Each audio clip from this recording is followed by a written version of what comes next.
Alors venons-en, si vous le voulez bien, à un autre chapitre de cette réflexion, à la psychiatrie. Qu'est-ce qu'un fou, ou plus ou moins ce qu'on appelait un fou autrefois? Comment peut-on définir le mot fou? Mais un fou, c'est vous, c'est moi, enfin, si vous voulez, la folie est en nous. La folie, nous la portons. Mais il est évident qu'un fou peut se définir, c'est le problème du normal et du pathologique, au fond, qui est normal. qui se pose. Mais qui est normal? Enfin, la notion de la norme est une notion extrêmement difficile à élucider. Il y a une norme statistique, par exemple. Je pense, et la normale, c'est la personne qui sort d'une certaine norme par un phénomène statistique. Il y a un auteur américain qui s'appelle Curie, un de mes amis, qui est psychanalyste, qui était neurologiste, un peu comme moi aussi, qui dit que l'état de bonne santé est un état statistiquement rare, qui n'est pas pour cela pathologique. Vous voyez à peu près où se pose le problème de la normalité. Je crois que par rapport à une norme, il est évident qu'il existe des normes particulières. Est-ce que la norme, c'est l'incapacité d'agir? Est-ce que c'est l'incapacité de penser? Est-ce que c'est l'incapacité de s'adapter? Il est évident que le problème de l'adaptation me paraît un très mauvais terme. Enfin, l'adaptation à quoi? À quel système? Est-ce qu'on doit considérer qu'un enfant qui est un enfant sage, qui est parfois un enfant très malade, alors qu'un enfant qui est un peu révolté, c'est peut-être l'avenir? Et je crois que la notion de norme est une notion relativement élastique.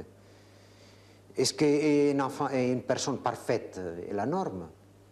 Est-ce qu'on peut considérer que la norme, ça serait un homme qui a un cœur, une pompe mécanique, des poumons mécaniques, des artères mécaniques? Ça serait peut-être une œuvre parfaite. Et pour moi, ça ne serait pas la norme. La norme est quelque chose dans lequel, par rapport au point de vue, au sujet que nous traitons, la norme s'est définie plutôt par rapport à la notion de liberté et au choix de la liberté. C'est-à-dire qu'une personne qui ne peut pas choisir la liberté librement, enfin, dans un sens clair du terme, et qui est bloquée dans ses capacités de dialogue avec le monde extérieur, parce que je considère que c'est extrêmement important, le monde de la relation est un monde capital. Parce que je considère qu'en fait, si on peut admettre que les problèmes psychologiques ne peuvent pas s'expliquer sans l'explication de l'organisme humain et du cerveau humain, rien ne s'est fait sans la relation. C'est-à-dire que si au fond, si nous étions avec un cerveau tout à fait normal et que personne ne nous parle, nous aurions toute la mécanique cérébrale qui nous rend la possibilité de parler. Mais s'il n'y a pas l'autre, nous n'apprendrons jamais à parler. C'est-à-dire que la relation est une chose capitale à côté d'une bonne organisation cérébrale. Il y a là quelque chose qui est extrêmement important et qui pendant très longtemps a été oublié. Les uns étant ce qu'on appelle organicistes, c'est-à-dire considérant que la psychiatrie est une science des maladies des organes cérébraux, et d'autres étant ce qu'on appelle psychogéniques, comme s'il existait une maladie de l'âme, comme s'il existait quelque chose qui se passe dans l'auréole. Pour moi, tout se passe en dessous de l'auréole. Oui, mais de dire, comme vous l'avez dit il y a un moment, que tout le monde est anormal, que vous et moi... Je n'ai pas dit ça. Je n'ai pas dit que la folie est à nous. Je n'ai pas dit que tout le monde est anormal. Vous avez dit que vous et moi sommes fous. Est-ce que c'est pas un peu facile de dire non. ça? Vous et moi, nous avons la folie en nous. C'est pas la même chose. Nous avons une graine de folie, c'est ce que vous voulez dire. Oui, mais la graine de folie peut être nécessaire pour vivre dans un monde raisonnant et pragmatique qui est parfois nécessaire. Mais si ces graines de folie correspondent à un moment donné à une espèce d'inactivité, d'une espèce d'incapacité d'agir, à une espèce de rejet du dialogue avec un autre, avec une ouverture par rapport à l'autre, je crois qu'à ce moment-là, et surtout si cela s'accompagne de souffrance, eh bien ça devient un cas que je ne dirais pas pathologique, mais enfin, qui nécessite de l'aide d'un personnage qu'on appelle le psychiatre. Et puis, est-ce que ça ne pourrait pas être la société qui est malade? Ça, c'est ce qu'il dit l'antipsychiatrie. Enfin, l'antipsychiatrie dit qu'en fait, c'est la société qui est malade. Et c'est les personnes qui n'ont pas pu faire, si vous voulez, refouler leur agression envers cette société, qui sont en réalité les gens normaux. Il y a la notion de normalité par rapport à la société. Mais je fais une séparation très nette entre le social et la société. C'est ça. Enfin, un révolutionnaire, d'après vous, c'est un malade mental ou non? Pourquoi? Et non révolutionnaire peut-être malade mental. Un révolutionnaire, il n'a pas la communication avec l'ensemble de la société puisqu'il veut la bouleverser. Mais si elle est injuste, pourquoi est-ce qu'il ne voudrait pas la bouleverser? C'est son affaire. Notre problème de psychiatre, au fond, c'est non pas du tout de créer des révolutionnaires ou de créer des hommes religieux ou des hommes de n'importe quel genre. C'est que l'homme soit carte sur table, puisse faire un choix librement. C'est ça notre métier, et non pas du tout le choix d'une doctrine politique. Ce qui ne veut pas dire du tout que nous ne devons pas jouer un rôle politique en tant que tel. Mais je crois qu'on se fait trop d'illusions sur notre puissance. Nous ne sommes pas des personnes omnipotentes. Nous sommes des personnes, si vous voulez, qui se penchent sur la souffrance et non pas du tout des psychocrates. Je ne voudrais pas psychiatriser la vie. La vie est assez compliquée, ça, que les psychiatres s'en mêlent. Et la politique ne peut pas être résolue par les psychiatres. En fait, une certaine mode est apparue à un moment donné en Amérique, dans laquelle des gens comme Moreno, avec les psychothérapies de groupe ou des choses de ce genre, et croyaient qu'ils allaient faire disparaître les grèves, alors que le problème, si vous voulez, de la relation patron-ouvrier est un problème en soi, il n'est pas le problème de la psychiatrie. C'est un problème qu'en tant que citoyens, nous pouvons nous poser et le résoudre, comme le problème de la dictature et de la liberté. Chacun de nous doit le résoudre. C'est notre problème individuel. Mais la psychiatrie doit laisser les champs libres, si vous voulez, au choix d'une personne consciente, ayant un jugement qui lui permet de faire ses choix. Et disons, nous sommes tous à des degrés divers, plus ou moins angoissés, et à des moments différents de sa vie. Mais à quel stade peut-on dire que l'angoisse devient, j'allais dire, anormale ou devient folie? Et lorsque les souffrances inhibent quand même la capacité d'action de l'individu. Vous savez, il y a un auteur, je ne sais pas si c'est Reverdy, qui disait il y a des gens qui ne sentent jamais le vide parce qu'ils sont pleins de rien. Eh bien, il est évident que cette espèce d'angoisse est presque une certaine dose d'angoisse est nécessaire pour l'action, comme un certain degré d'agressivité, quoique la haine ça soit pas mon fort. L'homme parfaitement tranquille, sans sentiments plus forts l'un que l'autre, pour vous, il est anormal, alors? Non, si je sens bien. Si je sens bien. Il est curieux. Mais c'est pas ça qui définit la norme, vous comprenez? Enfin, la normalité. Être bien dans sa peau, ça ne suffit Non, pas. pas nécessairement, parce qu'un paralytique général, un type qui a une syphilis cérébrale, peut se sentir extrêmement bien dans sa peau, avec des idées délirantes, se croyant milliardaire et des choses de ce genre. Oui. Cependant, c'est une maladie qui touche le cerveau. Un malade qui est en état maniaque se sent extrêmement euphorique. C'est une espèce de partage manichéen qui se place sur le plan que Freud l'a placé à un moment donné, dans le sens le partage du principe du plaisir et le principe de réalité. C'est ça qui est extrêmement important. Et il faut tenir compte de deux choses. Jamais Freud a parlé de la réalité comme la société étant. Il a parlé comme une certaine réalité étant. Oui. Pour prendre un autre exemple, d'après vous, un délinquant, oui. Est-ce que c'est un malade mental? Mais ça dépend de quel délinquant. Et par exemple, les organisations de délinquance de la mafia ou les organisations marseillaises, eh bien, de tout genre. Enfin, pour moi, ils ne sont pas des malades mentaux. Ils sont des êtres asociaux qui ont des lois d'honneur. Leurs lois, leurs propres lois d'honneur qui sont, si vous voulez, à côté des lois d'honneur d'une société existante. Ils ne sont pas, ils sont entièrement responsables si on accepte une loi, face à une loi.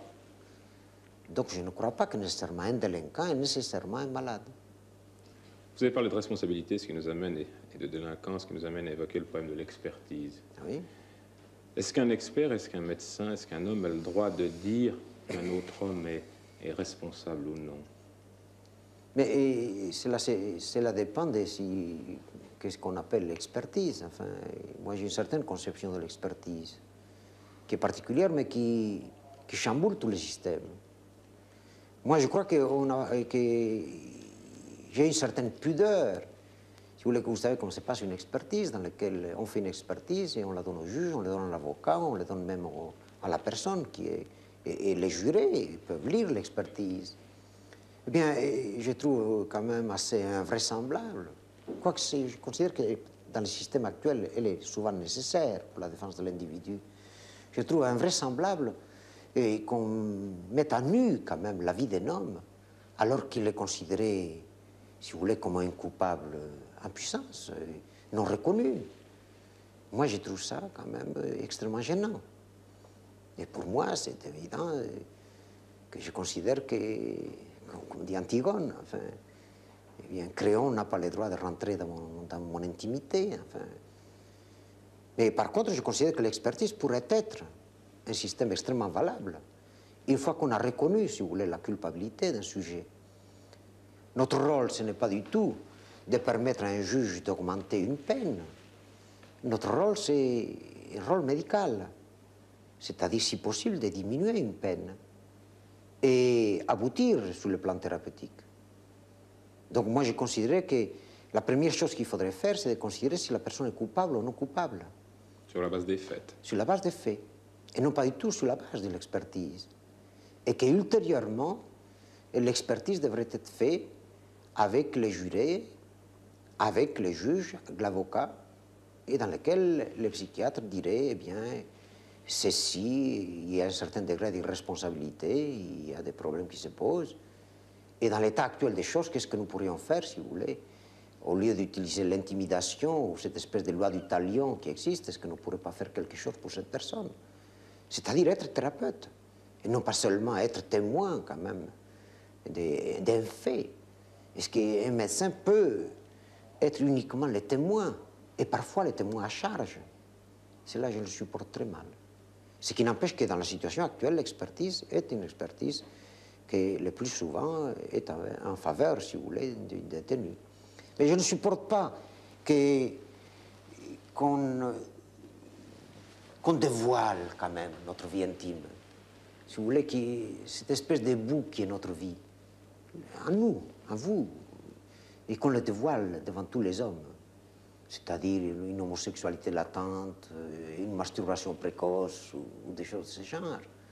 Moi, je trouve ça d'un très mauvais goût par rapport à une personne qui a pu avoir des histoires, des flirts avec sa secrétaire ou avec je ne sais pas qui, et qu'on dévoile continuellement. Oui, mais c'est ce que et vous faites. De temps en temps, j'ai envie de poser au juge, mais et vous, qu'est-ce que vous faites?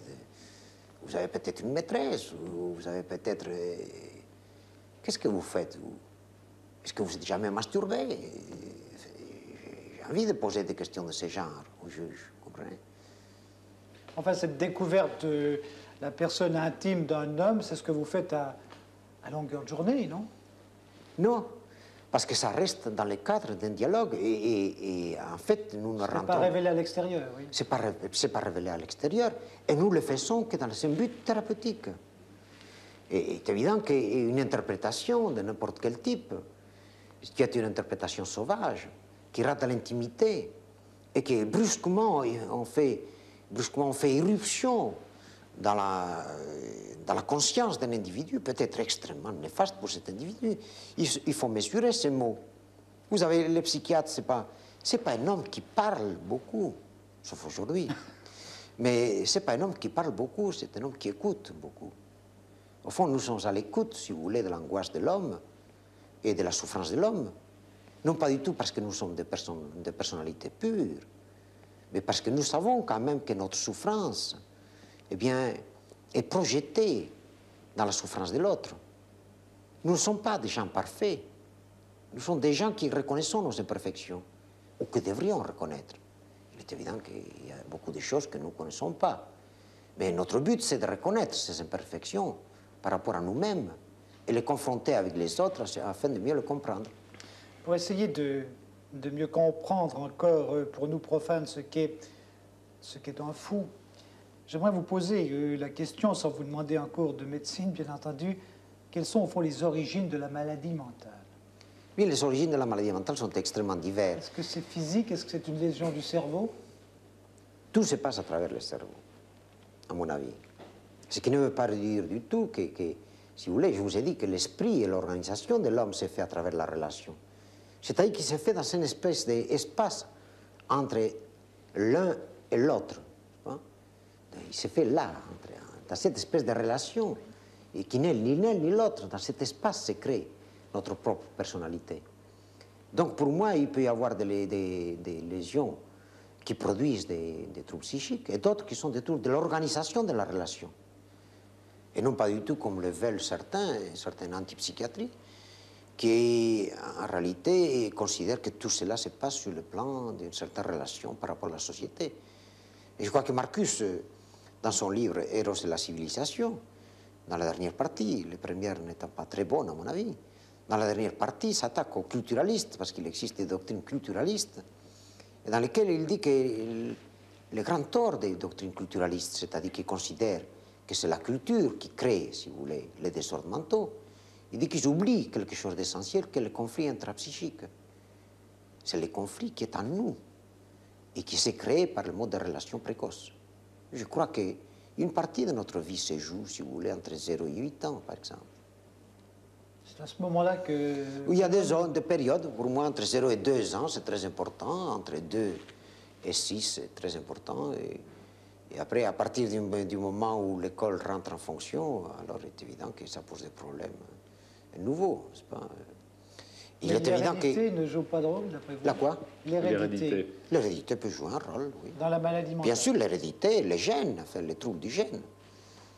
Mais les gènes, enfin, actuellement, vous comprenez, on parle beaucoup du code génétique, à juste raison. Je crois qu'il existe des maladies comme le mongolisme, des choses comme ça, qui sont en rapport avec les gènes. Et moi, c'est des choses qui me gênent, si vous voulez, parce que, pour faire un jeu de mots, là où il y a de la gêne, il n'y a pas de plaisir, vous comprenez, alors ça me gêne. Mais d'abord, vous parliez des relations entre la maladie et le milieu social, la société. On a pourtant l'impression qu'il y a aujourd'hui de plus en plus de maladies dans notre société. Alors, est-ce que ce n'est pas justement dû à la société, à une vie plus difficile, à l'urbanisation, aux relations techniques, etc. Oh, moi, je crois que l'urbanisation, le monde, si vous voulez, le travail à la chaîne, cette espèce de déshumanisation, la perte de ce que j'appelle le compagnonnage. C'est-à-dire? Le compagnonnage, c'était les compagnons du Moyen-Âge, enfin, qui ont construit les cathédrales, vous comprenez, avec une espèce d'acte de foi, enfin. Eh bien, cette perte dans laquelle on devient des boulons d'une machine, est évident, c'est très déshumanisant par le manque d'afférence affective et sociale que cela comporte. On est isolé dans la foule. Oui.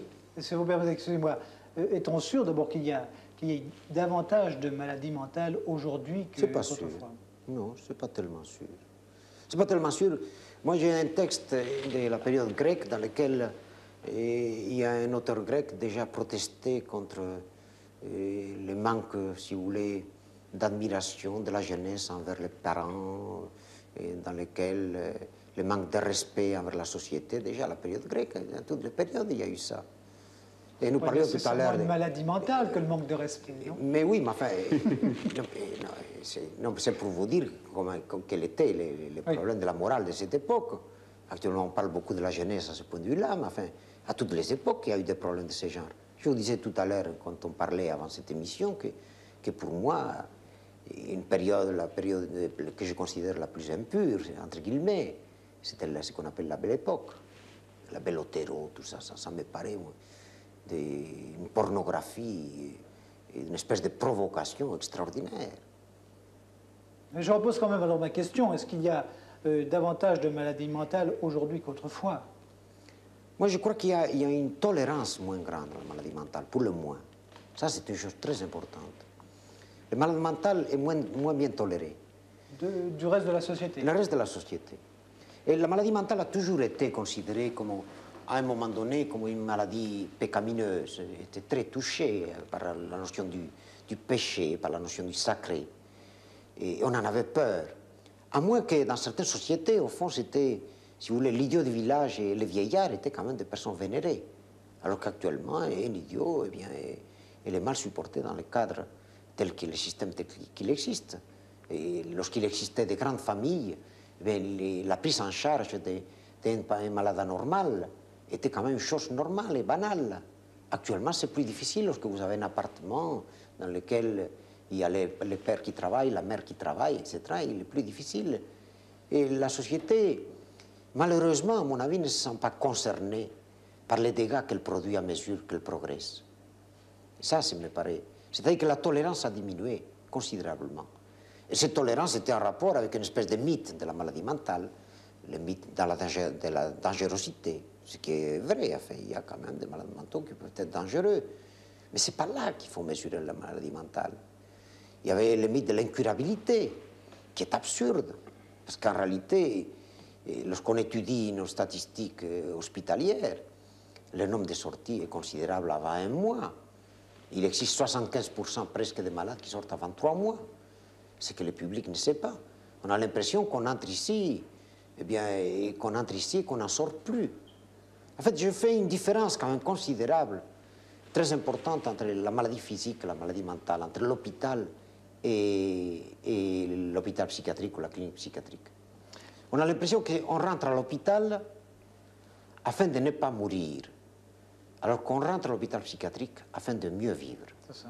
Justement, vous évoquez là ce qu'on peut appeler la guérison. Une importante évolution ces dernières années dans ce domaine. Quelles sont les possibilités de guérison aujourd'hui et surtout quelles sont les modifications les plus importantes intervenues ces 20 dernières années? Mais ces dernières années, il y a des modifications extraordinaires qui se sont produites, aussi importantes que la pénicilline. Enfin, c'est-à-dire, par exemple, l'apparition des neuroleptiques. Ce sont quoi des remèdes? Les neuroleptiques sont des remèdes, n'est-ce pas, qui diminuent, qui apaisent un certain nombre de tranquillisants. Et l'apparition d'une certaine médication antidépressive, par exemple, et qui permettent de changer l'humeur par une voie biochimique qui est extrêmement importante. Et nos connaissances dans la biochimie de la dépression sont considérables. C'est-à-dire qu'on a compris pourquoi les modifications de l'humeur se produisent par des voies biochimiques. Ce qui ne veut pas dire du tout que toutes les dépressions sont d'origine biochimique. Il existe des dépressions réactionnelles face à un deuil, il existe des dépressions qui correspondent à des dépressions névrotiques, il existe un ensemble de dépressions. C'est toujours cette espèce de notion dans laquelle, si vous voulez, d'un côté, il existe le côté de la modification neurologique dans sa trame même, et de l'autre côté, la modification relationnelle. Mais enfin, curieusement, alors que le nombre des maladies mentales augmente, du moins en tout cas celles que l'on soigne, curieusement, le nombre de lits dans les hôpitaux psychiatriques en valeur absolue, en Suisse, d'après ce que l'on m'a dit, n'a pas augmenté. Oui, c'est en partie vrai. En partie vrai, mais enfin, tout cela dépend de l'organisation. Comment est-ce qu'on organise un hôpital psychiatrique et quels sont nos mobiles et quel est notre but, enfin. Et notre but, c'est en réalité de faire sortir les malades le plus vite possible. Oui, c'est là, disons, le changement le plus important, c'est, si j'ose dire, la circulation plus rapide des malades. La circulation plus rapide des malades. La grande tragédie, c'est qu'on compte toujours par lit, vous comprenez? Alors qu'on compte les animaux par tête de bétail. Et je trouve qu'il y a là une absurdité invraisemblable. Oui. Mais si nous prenons des statistiques, par exemple, des nombres de malades, et nous avons, par exemple, des nombres de malades entre 60 et 70, des admissions psychiatriques sans gériatrique. Eh bien, nous voyons qu'en 1960, il y avait un nombre d'admissions qui était de 488, et en 1970, il y avait 1327 admissions, alors que le nombre de lits était de 416 à cette époque, alors qu'il est actuellement de 397, ce qui fait un taux d'occupation de 1,4 de lits pour 1000 habitants, qui est un chiffre extrêmement bas. Et notre but, c'est en réalité que cela diminue. Enfin. Et notre but, en réalité, ce n'est pas du tout conserver l'hôpital psychiatrique. Enfin, il n'en reste pas moins qu'il y a des hôpitaux psychiatriques et qu'on enferme, on continue à enfermer les fous. Pourquoi est-ce qu'on les enferme? Pourquoi est-ce qu'on les isole du reste de la société? Mais parce qu'ils sont dangereux pour eux-mêmes et qu'ils peuvent être dangereux pour les autres. Mais la notion de par rapport aux autres, je n'en tiens pas compte dans ma définition. Et si vous voulez, j'en tiens compte par rapport aux conséquences que l'individu lui-même peut avoir à la suite de quelque chose qu'il a fait inconsciemment, n'ayant pas son pleine capacité de jugement. Je me réfère toujours au malade, si vous voulez. Oui. Ce qui ne veut pas dire du tout que cela n'implique pas du tout, quand même, il peut y avoir un danger à certains moments. Justement, venons-en à l'hôpital psychiatrique, et plus exactement à Bel Air. Il y a une chose qui frappe quand on arrive ici, c'est que le trolleybus arrive dans Bel Air même, qu'il y a un arrêt de tram comme si c'était une ville normale, un lieu normal. Alors, vous avez ouvert Bel Air, pourquoi? Mais j'ai ouvert Bel Air parce que j'aime la liberté. Et puisque si la société, si vous voulez, si nous ne pouvons pas, je dis nous, en confondant avec les malades, et si nous ne pouvons pas être reçus par la société à l'extérieur, au moins que la société rentre à l'intérieur, pour qu'il existe cette espèce de mélange, et pour que les mythes, si vous voulez, de la psychiatrie, eh bien, soient détruits, enfin. Et on se représente toujours le malade mental comme un fou furieux, comme un malade toujours dangereux, comme un malade irresponsable. Oui. Lorsque vous promenez dans les jardins de Bel Air, vous n'avez pas cette impression. Vous ne craignez pas une sorte de curiosité malsaine de la part du public de faire de Bel Air le but de la promenade du dimanche comme ce pourrait être le zoo? Mais oui, mais ça a été comme ça là, pendant la Révolution, avant, si vous voulez, la période des Pinel, dans laquelle les malades étaient enchaînés et le public parisien allait voir les malades comme il allait au zoo, n'est-ce pas, de la même façon. Mais pas du tout, les malades d'ici, parce que les malades d'ici, ils travaillent en ville aussi, vous comprenez. Ils disent, non seulement ils disent, nous avons été à Bel Air. C'est une chose quand même qui est extrêmement importante, que les gens osent le dire. Avant, on ne le disait pas. Avant, je crois qu'ils ne le disaient pas. C'était une maladie honteuse. C'est une maladie honteuse. Et ça ne l'est plus, vous croyez, aujourd'hui? Je crois que ça le reste quand même, à cause des caractères sacrés qu'il y a. Aussi bien la psychiatrie que les psychiatres, d'ailleurs. Caractère sacré, qu'est-ce que... C'est un côté mystérieux, vous comprenez.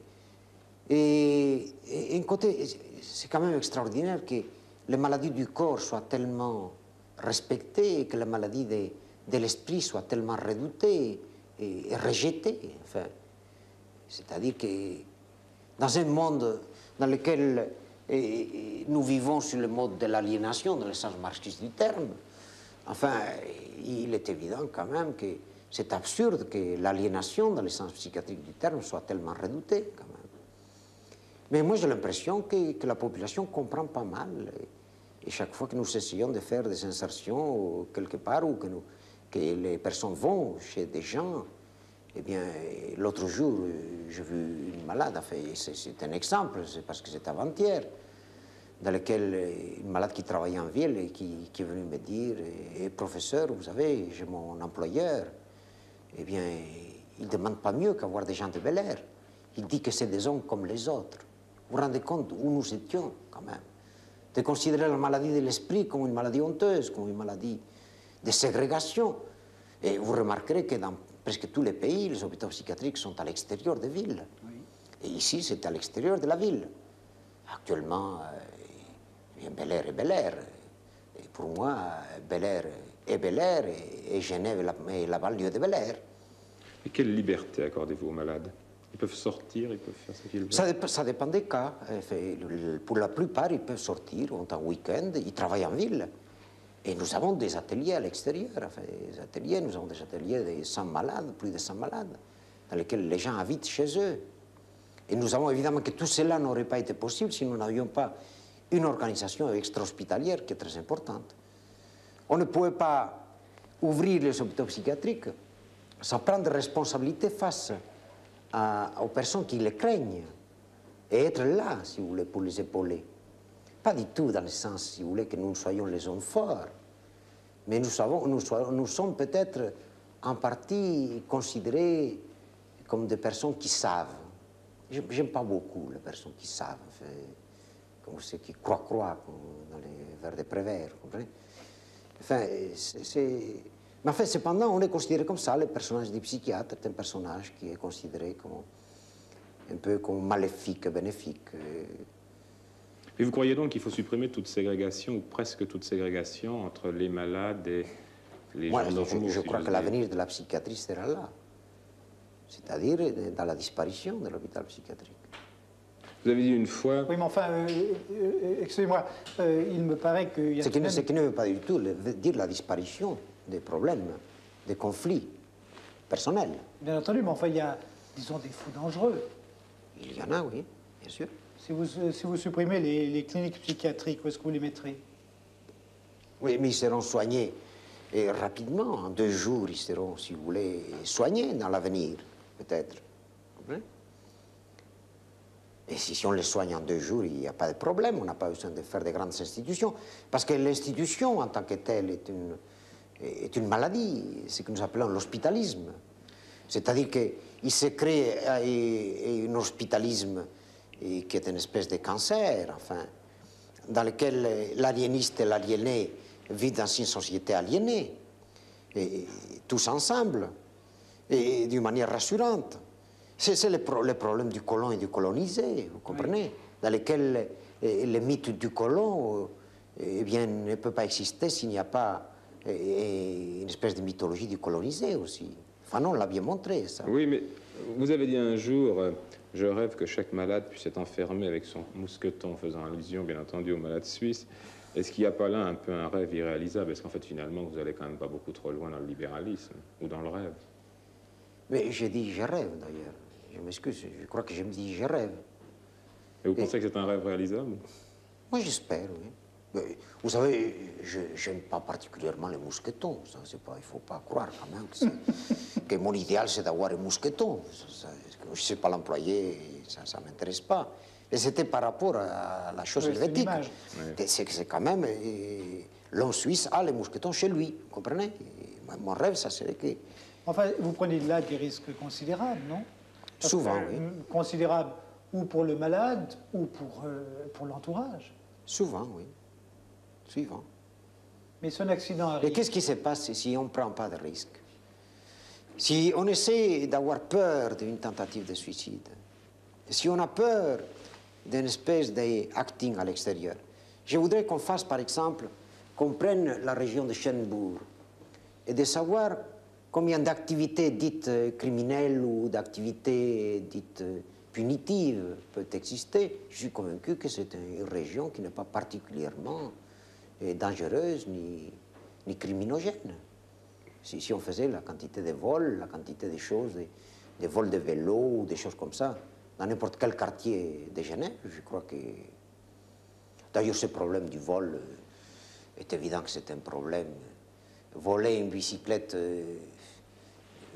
c'est parfois considéré comme un signe, si vous voulez, d'intelligence dans un pays méditerranéen, alors qu'ici, c'est considéré comme une grande faute, vous comprenez? Il y a là tout un problème. Si un accident arrive, vous vous sentez responsable? Je me sens responsable. Je prends la responsabilité, je la prends entièrement.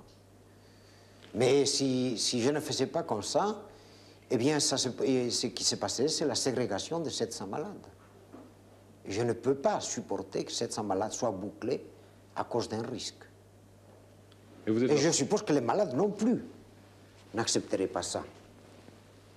Est-ce que vous êtes heurté à des obstacles en pratiquant une telle politique de libéralisation? Des obstacles de la part de qui? De la part d'autres psychiatres? Ou des autorités? Ou des autorités? Non, les autorités ont été extrêmement compréhensives. Depuis que je suis arrivé ici, avec le département de la santé, moi, j'ai trouvé une compréhension presque complète, enfin, du problème. Bon, j'imagine que vos idées ne sont pas partagées par tous les psychiatres. Par quel psychiatre? Je n'en sais rien. Je ne veux pas me mettre à faire la part du bon et du mauvais psychiatre. Enfin, je crois qu'ils sont partagés par la plupart des psychiatres. Alors justement, qu'est-ce que c'est qu'un bon psychiatre?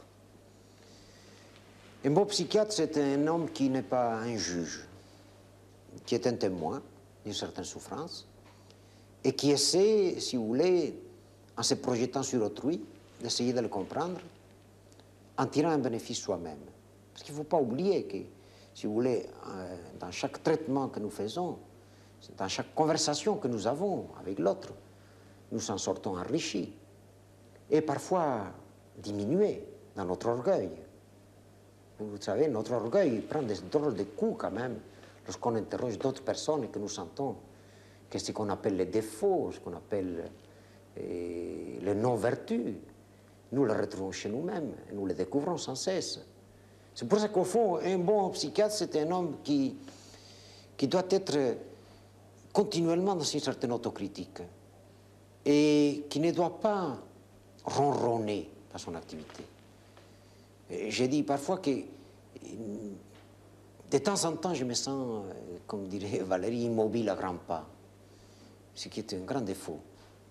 Mais en même temps, paraphrasant Valérie, je dirais que c'est la psychiatrie toujours recommencée. Mais quand vous dites essayer de comprendre un homme, est-ce que il n'y a pas une certaine déraison à vouloir comprendre un homme? Puis finalement, est-ce qu'on peut tout savoir d'un homme? Non. Moi, je ne crois pas. C'est justement un des reproches que je ferai à l'antipsychiatrie. Vous savez qu'il existe un mouvement antipsychiatrique. Oui, il faudrait peut-être très rapidement nous expliquer de quoi il s'agit. Eh bien, l'antipsychiatrie, il faut dire que c'est un dégroupement très hétérogène. C'est l'attaque de l'hôpital psychiatrique dont une partie est juste. C'est-à-dire que l'institution est une institution qui crée une néo-sociabilité. Et certains considèrent que notre rôle, c'est de récupérer les gens pour la société. Tel n'est pas notre rôle. Nous ne sommes pas là en train de récupérer quoi que ce soit. Nous sommes en train d'offrir, si vous voulez, en tant que témoin et en tant que présence, parmi eux, offrir la possibilité de s'exprimer à l'extérieur, dans lequel, si vous voulez, d'une manière consciente, avec un jugement relativement juste, leur permettant, comme je vous ai dit tout à l'heure, de faire un choix. L'institution elle-même doit être critiquée en permanence.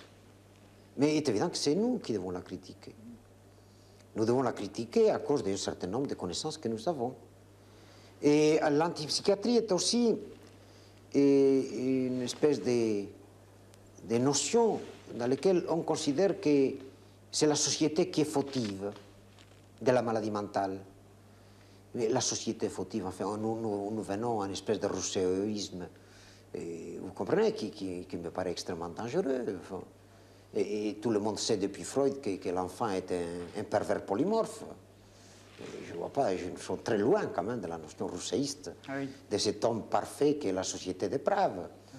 Et je crois que la société a beaucoup de responsabilités, ainsi que la famille, que des gens comme Laing, lorsqu'ils essaient d'étudier le rôle de la famille dans la maladie mentale, ils ont raison, mais lorsqu'ils essaient de critiquer les thérapeutiques médicamenteuses, il me paraît qu'ils ont tort. Il n'y a rien de plus dogmatique que ces libertaires, qui sont en réalité l'inverse de la notion de la liberté. Ils jouent un double rôle, c'est ça. Il y a Ricoeur qui dit que chez les intellectuels, très souvent, eh bien, ils ont besoin d'avoir un tyran pour être eux, eux sont en même temps acceptent un tyran qui est le mauvais, et pour être eux ceux qui font les bonnes lois. Comprenez? Et cette espèce de partage dans lequel il y a les tyrans d'un côté contre lesquels on se soulève, et nous, les intellectuels de gauche, qui faisons de bonnes lois, ou qui voulons transformer la société. Les choses ne sont pas si simples. En réalité, il y a une espèce d'antinomie en nous-mêmes qui est tellement importante que nous devons en faire la critique. Pour en venir au psychiatre, est-ce qu'il n'y a pas un danger pour le psychiatre à vivre ainsi toute la journée, toute l'année, au milieu de malades mentaux? Est-ce qu'il n'y a pas un danger pour lui de tomber malade? C'est un sujet qui est traité depuis le XVIIIe siècle déjà. Eh bien, il est évident qu'il n'existe pas de contagion psychiatrique. Ce qu'il peut y avoir, c'est que le psychiatre, étant très tordu en tant que tel, ait choisi le métier. Ça, c'est un autre problème. Mais il n'existe pas. Il est évident que le problème, c'est d'essayer de nous dépasser nous-mêmes par la connaissance de l'homme et tirer de l'homme, justement, quelque chose qui soit extrêmement important pour nous. Et pour nous, notre métier, c'est un enrichissement permanent. Et c'est la connaissance d'un homme qui nous fait qu'en réalité, si nous sommes assez humbles pour nous reconnaître comme imparfaits, eh bien, à aucun moment nous trouvons face à la contradiction de notre omnipotence et de notre humilité. Est-ce qu'il n'y a pas un autre danger pour le psychiatre? Celui d'apparaître comme un personnage mythique, mythifiant. Eh oui, mais il est mythique et mythifiant. Oui. C'est une bonne chose? C'est pas une bonne chose parce qu'à partir du moment où on considère les psychiatres comme un personnage mythique, eh bien, on considère les malades comme un personnage mythique. Il faut démythifier en partie les psychiatres en même temps qu'on démythifie la folie. Donc je crois que malgré tout, vous savez, lorsque je vais à une réunion, on se demande si je ne suis pas en train de scruter ce qui se passe dans l'inconscient des autres personnes. Alors comme je vous disais tout à l'heure, je n'aime pas psychiatriser la vie. La vie est assez compliquée sans la psychiatriser. Il existe des problèmes qui sont propres à la société et que la société doit résoudre et avoir le courage de la résoudre. Tout à l'heure, vous parliez de notre société, justement. Comment la jugez-vous, cette société? Irrespirable. Irrespirable? Oui. Pourquoi? Parce que justement, il y a là une espèce de, si vous voulez, de valorisation de l'efficience en tant que telle. De l'efficience, c'est-à-dire de la rentabilité, de ce qu'on peut faire. Et non pas du tout du plaisir qu'on peut en tirer, si vous voulez, de sentir une fleur ou de regarder la nature. En fait, on n'a pas le droit de rêver. Et le droit de rêver devrait être dans le premier article de la Constitution, de toute Constitution bien faite, ça devrait être d'avoir le droit de rêver. Vous estimez un peu que c'est une civilisation de dépersonnalisation? C'est une civilisation dépersonnalisante, sans aucun doute. Ça ne veut pas dire du tout que je suis contre les progrès de cette civilisation, mais je suis contre la dépersonnalisation de cette civilisation, qui aboutit en fait à une solitude affreuse. Et vous n'avez pas envie de la modifier, de la réformer, cette société? Moi, je crois que j'ai assez de travail en modifiant mes malades, vous savez, sans essayer de modifier cette société. Et lorsqu'il existe, si vous voulez, des actes à faire, eh bien, j'y vais. Je ne parle pas, vous savez, je ne suis pas le verbe. Vos malades, j'agis. vous les modifiez pour les réintégrer dans une société dépersonnalisante. Vous venez de le dire. Non, je les réintègre pour qu'ils choisissent une société telle qu'ils la veulent. C'est la discussion de tout à l'heure, dans laquelle je ne suis pas un récupérateur de malades pour la société. Je suis un homme qui essaie de montrer les problèmes que le sujet a face au problème de sa propre liberté et qui lui donne la liberté de choisir cette société ou une autre. Mais enfin, dans un tout autre régime, pensons à l'Union soviétique, les psychiatres se font vraiment complices de la société en cherchant, si j'ose dire, à réintégrer les intellectuels. Ça, vous savez, ce qui se passe en Union soviétique, c'est un problème extrêmement complexe. Nous rentrons là dans un problème politique. Il est évident que je ne suis pas pour ce type de mesures. Mais disons qu'il y a une certaine ambiguïté d'un côté. Vous semblez très sévère à l'égard de notre société quand vous dites qu'elle est irrespirable.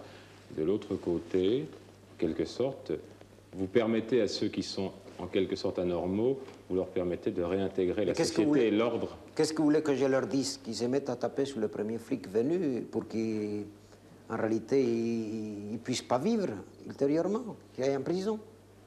C'est pas mon rôle. D'après vous, le psychiatre ne doit pas s'engager politiquement? On n'est pas des casseurs de flics. C'est pas notre rôle.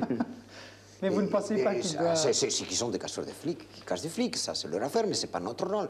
Pas plus que nous sommes, si vous voulez, des gens qui essayons de faire perdre la religion à quelqu'un ou des choses de ce genre.